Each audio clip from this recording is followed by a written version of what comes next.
Yeah, so any update on how you're going to handle the 350,000 tourists that's going to be coming here? There's a lack of hotels in the city. How are you going to accommodate that? Wait a moment. Okay. We're working with our hotel partners across the province. We think there's opportunity for people to stay further afield. We know Hello and the BC Ferries, we're looking at them. Opportunity for overflow, even all the way to Nanaimo, of course out in the valley. We do have more hotel product on the way, but certainly we also know many people who are looking, if they want to avoid the crowds, some folks are considering renting out their homes, for example, as an alternative during World Cup. Stay with a friend, rent out their home, engage in the game, make some money, provide a bit more space for the visitors. So it's a good problem to have. A whole bunch of people want to come and be with us in BC, and we can't wait to welcome them. For me or Sam, when are you going to consult with the area residents around here about the road closures and the impacts on businesses? And will you compensate anyone whose business is impacted negatively because of the road closures around here? Yeah, we'll definitely work with local businesses as part of the planning process. To make sure that we host a pretty successful games. We've done it in the past with the Olympics, and we'll do it again with FIFA World Cup 2026. And how about still caring for the homeless at a time like this? Will homeless people be dislocated, displaced, moved out of the Anthony side for security reasons? No, look, the challenges that we have with our unhoused population.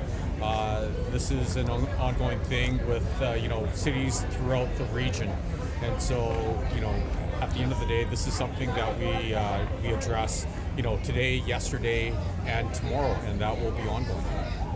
Question for Sim. The public safety has been a huge talking point recently. So with over 350,000 people coming to the city on top of the people already here, how are you going to accommodate with public safety and police when the World Cup comes in less than a year now? Oh, look, I have all the confidence in the world in the VPD and our security infrastructure. We've been working on it for quite a while as soon as we found out we were getting the games, and actually before that as part of the planning process to actually get the games here. Look, we've been working on it. For example, prior to the unfortunate, the incredibly tragic, horrendous incident with the Lapu Lapu event, I was actually in Boston the week before, touring with Boston PD and their infrastructure, like local, state, and federal agencies, to see how they handle, the Boston Marathon. So these are things that we've been working on. If anything, we've augmented our planning, and we are going to carry off a big, a very safe FIFA World Cup. Can you give us an idea about how much money you're allotting to public safety and to the police?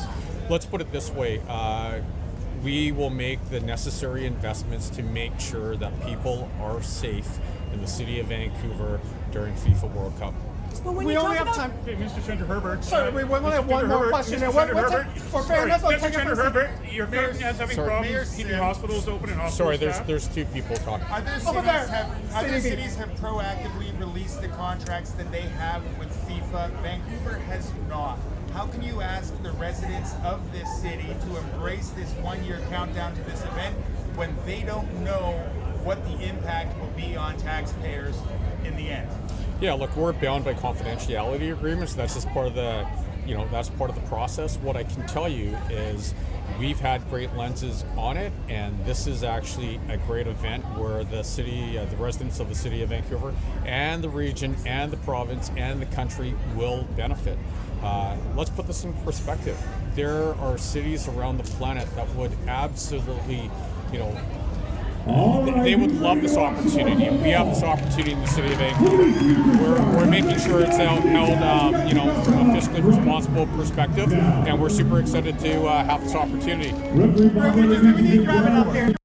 Minister, Mr. Chandra Herbert. Sorry, Mr. Chandra Herbert. Mr. Chandra Herbert. Sorry, Mr. Chandra Herbert. Spencer. Hi, Spencer. I wonder if you can talk about staffing for hospitals next year.